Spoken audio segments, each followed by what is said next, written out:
Hello and नमस्कार दोस्तों। Mission rail promotion में आपका स्वागत है। दोस्तों आज हम पढ़ने वाले हैं लिव रूल। लिव रूल को जानना एक अति महत्वपूर्ण विषय बन जाता है, क्योंकि ये हम आए दिन अपने कार्य करते समय अपने कार्यस्थल पर छुट्टियां लेते रहते हैं, लीव लेते रहते हैं। तो वहाँ पे हमें अपने लीव के बारे में जानकारी होना आवश्यक होता है। इसके अलावे इससे भी ज़्यादा महत्वपूर्ण तब हो जाता है जब हम किसी भी डिपार्टमेंटल एग्ज़ाम जैसे एलडीसी, जीडीसी के एग्ज़ाम में बैठते हैं और वहाँ ज़्यादा से ज़्यादा स्कोर करना चाहते हैं। तो चलिए दोस्तों हम आगे बढ़ते हैं, और आगे बढ़ने से पहले मैं आपको एक इन्फॉर्मेशन देना चाहूँगा। अगर आप इस पीडीएफ को हासिल करना चाहते हैं या फिर किसी भी एलडीसी, जीडीसी या रेलवे डिपार्टमेंटल एग्ज़ाम के लिए तैयारी करना चाहते हैं, तो आपके एग्ज़ाम के लिए बेस्ट स्टडी मटेरियल उपलब्ध कराया जाएगा। नीचे दिए गए डिस्क्रिप्शन बॉक्स में जाइए, वहाँ पे व्हाट्सएप नंबर दिया गया है, उस पर व्हाट्सएप कीजिए और आपको व्हाट्सएप से एक उचित मूल्य पे सारे स्टडी मटेरियल उपलब्ध करा दिया जाएगा। तो चलिए दोस्तों हम आगे बढ़ते हैं और जानते हैं लिव रूल। लिव रूल में हम सबसे पहले जानेंगे एलएपी, लीव ऑन एवरेज पे। ये 30 दिन एक साल में मिलता है, 30 days in a calendar year. ये इंस्टॉलमेंट में मिलता है, credited in advance in 2 installments of 15 days on 1st January and 1st जुलाई। जो एलएपी है, आपको 15 दिन का छुट्टी आपके अकाउंट में 1st जनवरी को क्रेडिट होता है या डाला जाता है, और सेकेंड इंस्टॉलमेंट 15 दिन वाला छुट्टी 1st जुलाई को डाला जाता है। नेक्स्ट है calculation of partial year 2.5 days पर कंप्लीटेड मंथ्स ऑफ सर्विसेज। इसका मतलब है कि अगर आप किसी भी मंथ में ज्वाइन करते हैं तो उस मंथ से आपका, जैसे मान लीजिए आपने अगस्त में ज्वाइन किया तो अगस्त का एक महीना का आपको मिल जाएगा 2.5 डेज। नेक्स्ट है maximum accumulation 300 days plus 15 days. The 15 days are kept separately and merged if the balance drops below 300। यहाँ पे क्वेश्चन आता है एग्जाम में कि आप मैक्सिमम कितने दिन का छुट्टी एक्यूमुलेट कर सकते हैं, तो यहाँ पे 300 ही आपको याद रखना है। चलिए नेक्स्ट है maximum sanction 180 days at one time. Exam tip में है LAP can not be combined with casual leave. से एग्जाम में आता है कि क्या एलएपी को सीएल से, कैजुअल लीव से मर्ज किया जा सकता है, कंबाइन किया जा सकता है, एक साथ दिया जा सकता है? तो ऐसा आप नहीं कर सकते हैं। और हाँ, एलएपी वन टाइम में 180 डेज सैंक्शन किया जा सकता है। चलिए दोस्तों अब हम आगे बढ़ते हैं। अब हम जानेंगे लीव ऑन हाफ एवरेज पे, एलएचएपी। आपको ये 20 दिन छुट्टी मिलता है एलएचएपी एक साल में, जो 10 दिन आपको 1 जनवरी को मिलता है और 10 दिन आपको 1 जुलाई को मिलता है। चलिए नेक्स्ट है calculation for partial year 5 days पर कंप्लीटेड मंथ। इस छुट्टी को अगर आप किसी मंथ में, जैसे कि हम लोगों ने एलएपी को देखा था, तो उसमें था 2.5 डेज पर मंथ, मतलब एक कंप्लीटेड मंथ में, पूरा करने वाले मंथ में 2.5 दिन का एलएपी दिया जा रहा था। इसी तरह से एलएचएपी आपको 5/3 पर कंप्लीटेड मंथ में दिया जाएगा। तो ये याद रखने वाली चीज़ें हैं एग्जाम के लिए।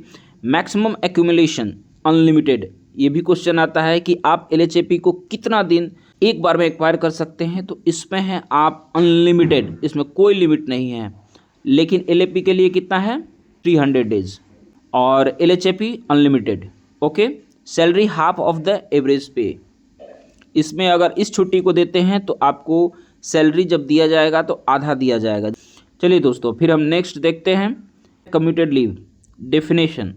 Converting LHAP into full pay leave on medical grounds. मतलब एलएचएपी को मेडिकल ग्राउंड के आधार पर आप जब फुल पे लीव के रूप में इसे कन्वर्ट कराते हैं, उसे ही कम्यूटेड लीव कहते हैं।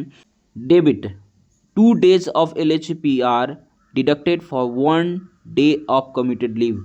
अगर आप 3 दिन का छुट्टी लेते हैं तो यहाँ पे 6 एलएचएपी देना पड़ेगा, यानी कि एक कम्यूटेड लीव के लिए 2 एलएचएपी देना पड़ता है। नेक्स्ट है without medical certificate allowed up to 180 days in the entire service for an approved course of study. Next है total limit, no limit if taken on a medical certificate subject to LHAP balance. Next है leave not due LND, when granted when an employee has no LAP or LHAP in their credit, जब किसी कर्मचारी के खाते में ना LAP हो और ना ही LHAP हो, तब LND यानी कि लीव नॉट ड्यू छुट्टी प्रदान किया जाता है। नेक्स्ट है nature, it is an advance credit of LHAP like an overdraft. जैसे कि मान लीजिए आपके पास कभी पैसे नहीं होते हैं तो क्या करते हैं, दूसरे से ले लेते हैं पैसे, और फिर जब आपके पास पैसे आते हैं तो उस व्यक्ति को जो पैसा आप लिए हैं वो दे देते हैं। उसी प्रकार से ये LND भी होता है, लीव नॉट ड्यू। जैसे कि आपके खाते में छुट्टी नहीं है LAP या LHAP, तो क्या करेंगे कि आप छुट्टी ले लेंगे और जब अगले साल आपके खाते में छुट्टी क्रेडिट होगा तब आप फिर से वो छुट्टी वहाँ से डेबिट करवा सकते हैं। और इसमें लिमिट है maximum 360 days in entire service. आप पूरे सर्विस पीरियड में आप 360 दिन का LND छुट्टी ले सकते हैं। Condition, granted on only medical certificate if there is a reasonable prospect of the employee returning to duty to earn back the negative balance. और ये तभी दिया जाता है जब ये देखा जाता है कि एम्प्लॉय अपने रिटायरमेंट के पहले आकर वो सारा छुट्टी दे सकता है। इस कंडीशन को देखते हुए तब इस छुट्टी को ग्रांट किया जाता है। नेक्स्ट है casual leave, the most important leave, जिसको हम बहुत आसानी से ले लेते हैं।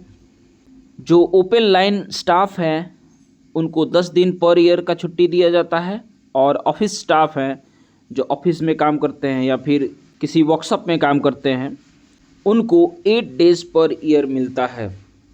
की रूल में है technically an employee on CL is not treated as absent from duty, कि जब कोई कर्मचारी CL पर है तब उसे absent नहीं माना जाएगा। Combination, can be combined with special casual leave SCL but not with LAP, LHAP और अदर रेगुलर लीव्स। इसको मतलब CL को आप स्पेशल कैजुअल लीव के साथ जोड़ सकते हैं, लेकिन LAP, LHAP और अदर रेगुलर लीव्स के साथ नहीं जोड़ सकते हैं। Lapse at the end of the calendar year, अगर आप इस लीव को 1 जनवरी से 31 दिसंबर तक नहीं लेते हैं तो ये छुट्टी लैप्स कर जाएगा। आगे है leave encashment, highly important for exams. On retirement के समय maximum 300 days of LAP can be encashed if LAP is less than 300। मतलब यहाँ पे अधिकतम 300 LAP इनकैश किया जा सकता है। अगर LAP कम है 300 दिन से तो LHAP can be use to fulfil the gap but LHAP encashment value is less. यहाँ पे LHAP को मिलाकर 300 दिन पूरा कर दिया जाता है, लेकिन LHAP का वैल्यू थोड़ा कम होता है। जब आप सर्विस पीरियड में हैं तो maximum 10 days of LAP can be encashed at one time. एक बार में आप 10 LAP को ही इनकैश कर सकते हैं, यानी कि छुट्टी बेच सकते हैं। नॉर्मल भाषा में कहें तो रेलवे से आप पूरे सर्विस पीरियड में आप 60 दिन से ज़्यादा LAP इनकैश नहीं कर सकते हैं। और एक कंडीशन भी है, must avail a railway pass PTO for self और फैमिली। एक आपको पास PTO भी लेना पड़ता है इसको इनकैश करने के लिए। और उसका नेक्स्ट कंडीशन है balance check, a balance of at least 30 days of LAP remain after encashment. आपके खाते में 30 डेज का LAP होना चाहिए, तभी आप इस छुट्टी को इनकैश कर सकते हैं, यानी कि रेलवे से बेचकर पैसे ले सकते हैं। नेक्स्ट है block period, it can be done once in 2 years block. इसका मतलब है अगर आपने 10 LAP अभी इनकैश किया है तो अगला इनकैशमेंट 2 साल बाद ही कर पाएंगे। नेक्स्ट है CCL, इट्स वेरी इंपॉर्टेंट, बहुत एग्जाम में आता है। Eligibility female employees and single male employees on married, widower और divorcee. CCL child care leave उन्हीं लोगों को दिया जाता है जो फीमेल एम्प्लॉय हों और सिंगल मेल जैसे कि अनमैरिड हो और वो कोई बच्चा गोद ले लेते हैं, या फिर विडोअर हो या फिर उनका डाइवोर्स हो गया हो। अगर वो पिता हैं तब वो मैक्सिमम 730 दिन यानी कि 2 साल की छुट्टी ले सकते हैं। आगे आपके दिमाग में आएगा कि कितने बच्चों तक के लिए ये छुट्टी दी जा सकती है, तो ये है for the first 2 eldest surviving children only, केवल 2 बच्चों के लिए ही ये छुट्टी प्रदान की जाती है जिसमें बच्चा 18 साल से कम हो, या फिर अगर वो बच्चा डिसेबल्ड है, दिव्यांग है, तो उसके लिए तो कोई एज लिमिट नहीं है। इसमें देखिए पेमेंट आपको मिलता है फर्स्ट 365 दिन के लिए 100% सैलरी मिलेगी, लेकिन जब नेक्स्ट 365 दिन होगा तो उसके लिए आपका जो भी सैलरी होता होगा उसका 80% आपको पेमेंट दिया जाएगा। नेक्स्ट है spells, maximum 3 spells for male and 6 spells for female in a calendar year, minimum 5 days पर स्पेल। मेल कर्मचारी मैक्सिमम 3 बार में उनको अपना पूरा छुट्टी ले लेना होता है और मिनिमम वो 5 दिन का छुट्टी ले सकते हैं, और महिला के लिए 6 स्पेल्स, वो 6 बार में अपना पूरा छुट्टी ले सकती हैं और उनके लिए भी 5 दिन का मिनिमम छुट्टी लेना अनिवार्य है। मिनिमम 5 और मैक्सिमम 730 दिन के अंदर जितना भी आप लेना चाहते हैं ले सकते हैं। नेक्स्ट है मैटरनिटी एंड पैटर्निटी लीव। सबसे पहले हम देखेंगे maternity leave. 180 days full payment मिलता है। It can be combined with any other leave including up to 2 years of leave not due without medical certificate, और इस प्रकार उसको 180 डेज का छुट्टी मिल जाता है, फुल पेमेंट मिलेगा। वो किसी भी प्रकार के छुट्टी को इसके साथ मर्ज कर सकती है और इसके अलावे वो लीव नॉट ड्यू LND भी ले सकती है। नेक्स्ट है पैटर्निटी लीव। पैटर्निटी लीव एक बार में 15 डेज मिलता है और इसके लिए फुल पेमेंट भी मिलता है। जो बच्चा पैदा होता है उसके पैदा होने से 6 महीना का अंदर आपको वो छुट्टी ले लेना है। नेक्स्ट है स्टडी लीव। अगर आप 5 साल मिनिमम सर्विस कर लेते हैं तो आप स्टडी लीव लेने योग्य हो जाएंगे। Duration normally 12 months at a time and maximum 24 months in entire service. For railway doctors it is maximum 36 months। इसमें आपको पे मिलता है leave salary without allowances like HRA DA on full rate. Next है work related illness and injury leave और hospital leave. Note WRIIL has largely replaced hospital leave and specially disability leave for injuries on duty. कार्य करते समय duty period में अगर आपको कोई भी किसी भी प्रकार की इंजरी होती है तो अब WRIIL छुट्टी प्रदान किया जा रहा है, न कि हॉस्पिटल लीव और special disability leave. Purpose granted for injury sustained while on duty. इसका पर्पस है जब आप ड्यूटी कर रहे हैं उस वक्त किसी भी प्रकार की इंजरी हो रही है तो उससे सस्टेन करने के लिए, उससे उबरने के लिए रिल छुट्टी का यानी कि WRIIL छुट्टी का सेंक्शन किया जाना है। नेक्स्ट है salary. Full pay and allowances for the entire period of hospitalisation. इस छुट्टी के तहत जब कोई कर्मचारी हॉस्पिटलाइज होता है तो उसको फुल पेमेंट दिया जाता है और उसमें जो भी खर्चे आते हैं इलाज में पूरा रेलवे उसको उठाता है। बियॉन्ड हॉस्पिटलाइजेशन फुल पे for 6 months and than half पे फॉर 12 months। उसके बाद जब आप वहाँ से डिस्चार्ज हो जाते हैं हॉस्पिटल से तो 6 महीना तक फुल पे मिलेगा और उसके बाद 12 महीना तक जो भी आपका सैलरी होगा उसका हाफ पेमेंट दिया जाएगा। अब हम जानेंगे exam specific one liners. Okay, maximum leave that can be granted continuously other than on medical ground is 5 years। इसका मतलब है हम 5 साल का कंटिन्यूस छुट्टी ले सकते हैं other than on medical ground. Next है special casual leave SCL। SCL हम कब कब ले सकते हैं? फॉर स्पोर्ट्स 30 दिन in a calendar year. For international games it is 90 days। अब नेक्स्ट है ज्वाइनिंग टाइम। जैसे कि किसी सर्विस पीरियड में किसी रेल कर्मचारी का एक स्थान से दूसरे स्थान पर ट्रांसफ़र होता है तो उस समय भी कुछ समय दिया जाता है। तब उस समय कितने कितने दिन का छुट्टी दिया जाता है वो अब हम जानेंगे। पहला है if transfer is less than 1000 kilometre.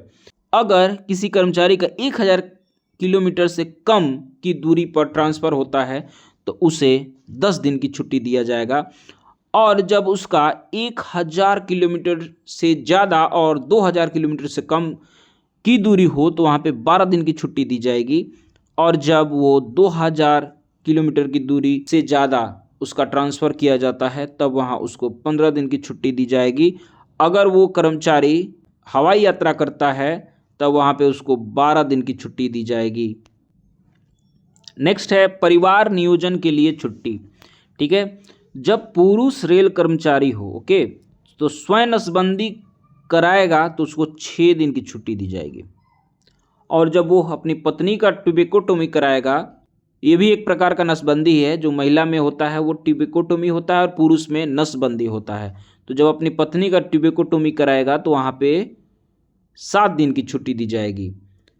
जब विवाहित महिला रेल कर्मचारी हो तो जब स्वयं का ट्यूबेकोटोमी कराएगी तो 15 दिन की उसको छुट्टी मिलेगी। और वो जब अपने पति का नसबंदी कराएगी तो 1 दिन का मात्र छुट्टी मिलेगा। ये भी एग्जाम में आता है, आप इसको याद कर लें दोस्तों। Thanks for watching. I hope आपको वीडियो पसंद आया होगा। हमने बहुत कम शब्दों में बहुत विस्तार से बहुत सारी जानकारियाँ इस वीडियो में डाल दी हैं। आई होप आपको ये वीडियो पसंद आया होगा। मैं चाहूँगा आप इस वीडियो को देखें और अपने मित्रों के साथ शेयर करें ताकि उनको भी इन सारी छुट्टियों के बारे में जानकारी हो। अंत में एक बार और आपको सूचित करना चाहूँगा, अगर आप किसी भी रेलवे डिपार्टमेंटल एग्जाम जैसे जीडीसी एलडीसी एग्जाम के लिए तैयारी करना चाहते हैं और स्टडी मटेरियल हासिल करना चाहते हैं तो आप नीचे दिए गए डिस्क्रिप्शन बॉक्स में जाइए, वहाँ पे दिए गए नंबर पे व्हाट्सएप कीजिए। आपको उचित मूल्य पर सभी प्रकार के स्टडी मटेरियल्स को उपलब्ध कराया जाएगा। फिर हम आपसे मिलते हैं नेक्स्ट वीडियो में एक बहुत ही महत्वपूर्ण रेलवे से जुड़ी जानकारी के साथ। तब तक के लिए हम आपसे विदा चाहते हैं। टिल देन आप अपना बहुत ख्याल रखें। Bye bye.